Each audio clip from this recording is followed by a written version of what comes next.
Howdy ho, everyone. It's me, Ashley Branch, your favorite friendly neighborhood mom and the creator of the Mommylogeauxs, bringing you Women, Wives, and Moms podcast. Get into it.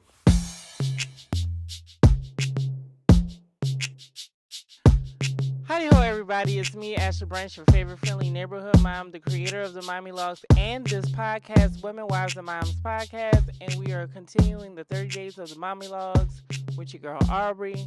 I don't know what number I'm on. I'm going to tell you why. Okay, I'm wearing this shirt because I did batch record some. I did. And then I realized that my camera went out on a couple of them, so I don't know what I got, and I'm gonna just go through it tonight. So I tried to do a video like 2 minutes ago, like literally talking about the fact that I have on the same shirt that I had from the previous podcast. Because did I batch record? Yes. Did I batch record like in one day? No. And I don't care that you like, oh, that girl wore that shirt every day. I did. I'm not probably won't wear it after today because I'm outside in what's called tropical humidity and it is sticking to my soul. Anyway, so I'm gonna tell you what's gonna happen. I recorded one episode and all I have is audio. And a lot of times what I'm talking is coming off the top of my head and it's really, really hard for me to recreate such things. So I'm going to go ahead. I'm going to try this. I'm going to try to summarize the previous podcast and see how close I can get to it. And if I can, I will. Therefore, you will have video. If not, you're going to have two different videos. Okay, you might even have just blooper reel. But I'm just going to say this. Children are mirrors to us. Children mirror who we are. Parts of us. The good parts, the bad parts, the weird parts, the ugly parts, the pretty parts. They mirror us. Especially if you have a child that is the same sex as you. And luckily, God decided that I needed all of my kids to be girls. And I'm not saying it to be facetious. It's really a blessing to see parts of you and other people so you can fix the parts of you that are broken and help them grow into the parts of you that will then eventually be fixed. So I'm outside, the kids are inside. I do live in a part of Louisiana that is very, very wild. So there are lots of birds flying over. The sun's going to be setting soon and they're going home. But the problem is they fly really close. And I'm going to tell you why you're going to see me do this a lot in a minute. So, being that our children are mirrors to us, I learned how to be very reflective with Aubrey. Aubrey is very much a mirror to me. Like she has like the same like body marks, like moles, and she has some of the same issues that I deal with. And I grew up in the 90s, in the 2000s. So things that bothered me and I try to speak about or like, why you trying to be like white people? You being like the white people again? With feelings?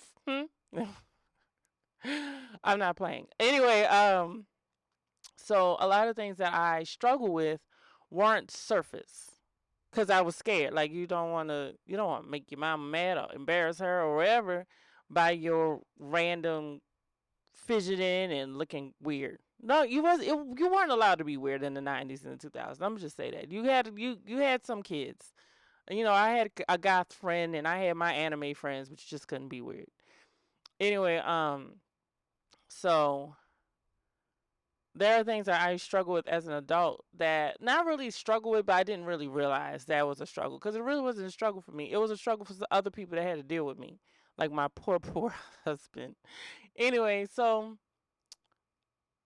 when they were home for the pandemic and they were doing virtual school, it was really, really hard for Aubrey. And I couldn't figure out why. I'm like, you're at home. You can go use the bathroom when you want to. You eat whatever kind of food you want to eat because she complains about school lunch all the time and has promised me that this school year that she will get at least 3 days a week where she gets the lunch she wants. And I'm like, baby, let me say you something, yo. I'm not just sitting at home packing lunches for people, yo.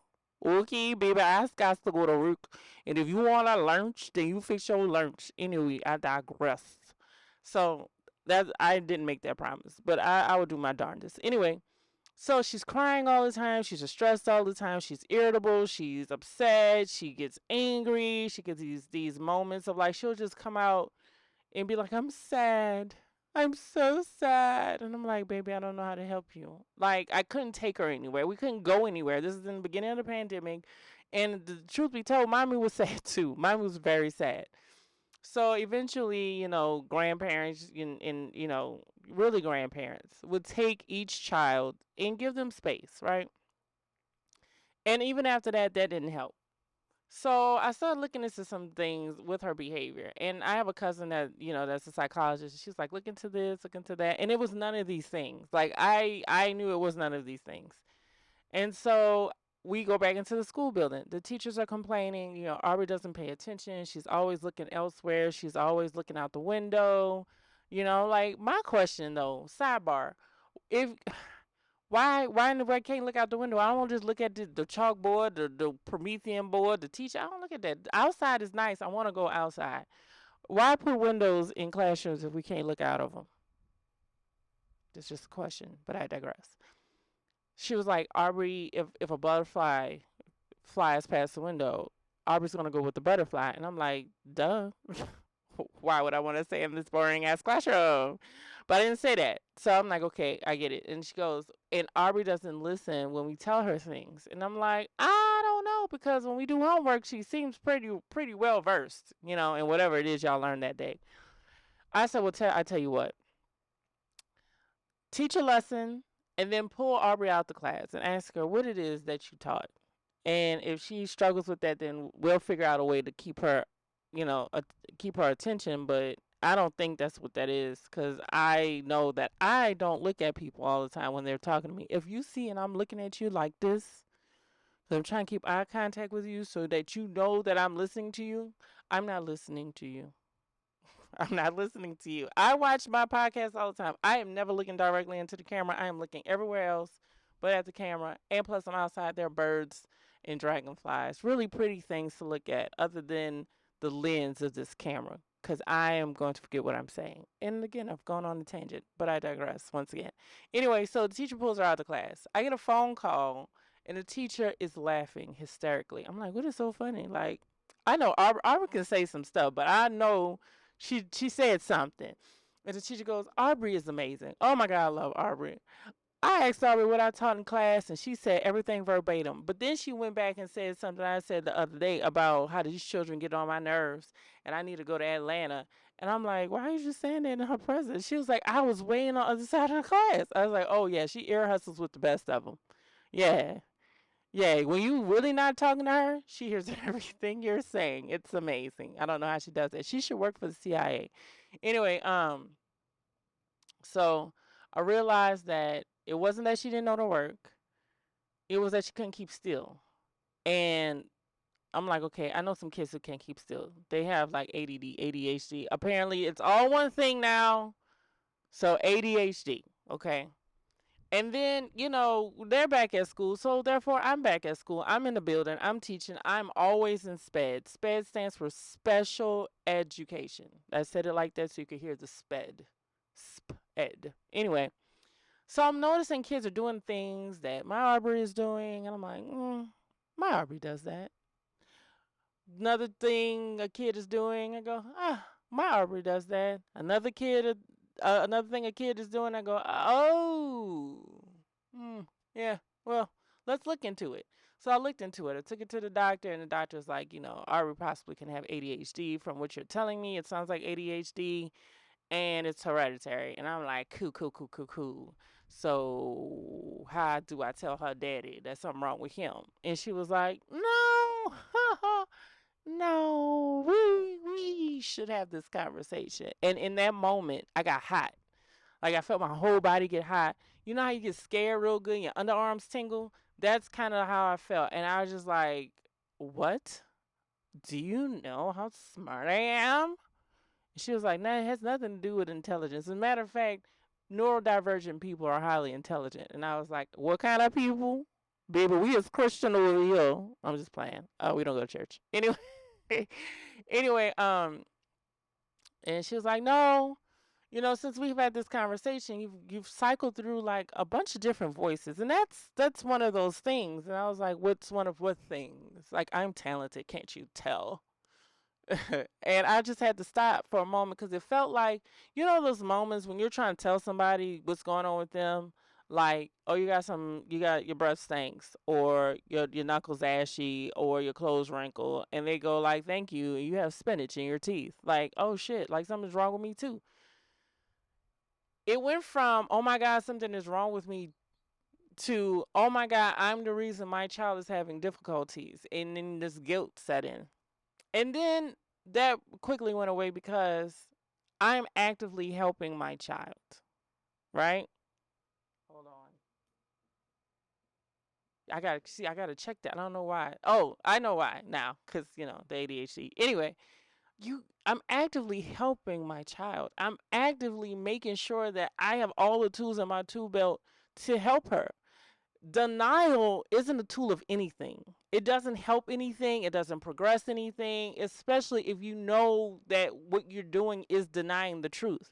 You're not helping anybody. Denial is an act of willful ignorance, and the Nile is a river in Africa. Okay? I hate that wordplay. I hate that. That's my least favorite wordplay. The Nile and denial are two different things. Denial can be very detrimental to anybody's health. Yours, mine, your mama, anybody. Anytime you know for a fact something is going on with yourself or your child or your spouse or even your coworker, to not bring something up is to be in denial. Like, oh, they'll figure it out. What if they never do? You saw something, you knew something. And you people are intelligent enough to use tact. Please use tact. Don't be like, I see there's a growth on the back of your neck. It looks cancerous. Don't do that. Like, hey, do moles run in your family? Moles run in my family because they do. And there's got a little funky shape to it. When's the last time you've been to a dermatologist? Oh yeah, you just next time you go to the doctor, like just ask about it, because it's like a hard to reach place. Something. Because if we don't care about each other, who's gonna care about us? We are the only humans on this planet. There aren't any other kinds of intelligent life, and I use that term loosely. Anyway, all I'm saying is, especially if you are a caretaker of a person who cannot advocate for themselves, when you see something going on, look into it. You do not know how much better you're going to make that child, especially that child's life. And recognizing what things are. Me recognizing that and it's not like formally diagnosed, but goddamn it, like, I tick all the boxes, all of them, every last one. If I know that I have ADHD, it doesn't take for somebody else to tell me I have ADHD. I know I have ADHD. Okay, I have a bunch of half empty bottles and open cabinets and unfinished projects and incomplete thoughts and messy room and everything you think. The bees are in my head all the time. I know I have that, and because I know I have that and I recognize that and I didn't deny it, I know that's what's going on with my child. So, and I keep eating this microphone. I'm glad it's mine. Whoo, child, because that monkeypox and all that other stuff, but we is nuts. And yes, I say monkey. Monkeypox. Anyway, I'm done. That's all I have for this episode. But in the meantime, in between time, be kind to yourself, to others, and to this world. And I will see you on the other side. Peace. Thank you so much for tuning in to the Women, Wives, and Moms podcast. Remember, be kind to yourself, to others, and to the world. And I will see you on the other side. Peace. ADHD, y'all. Woo, woo.